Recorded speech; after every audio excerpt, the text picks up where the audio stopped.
கடலை தாண்டி லங்காவை நோக்கி பறந்தான் அனுமன். சீதா மாதாவை கண்டுபிடிக்க அவன் மனதில் உறுதி மட்டும் இருந்தது. நீண்ட பயணத்தால் அனுமனுக்கு தாகம் ஏற்பட்டது.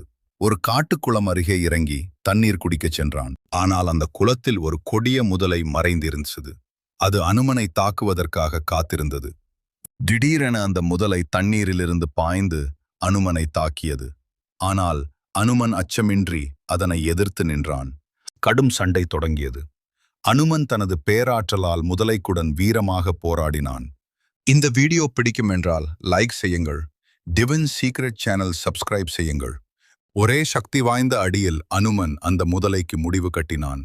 முதலை தரையில் விழுந்தது. அப்போது அந்த முதலை ஒரு தேவி வடிவமாக மாறினாள். அனுமனே, நீ என்னை சாபத்திலிருந்து விடுவித்தாய் என்று நன்றி கூறினாள். அதற்கு பிறகு அனுமன் மீண்டும் வானில் பறந்தான். லங்காவை அடைந்து சீதா மாதாவை கண்டுபிடிக்க அவன் பயணம் தொடர்ந்தது.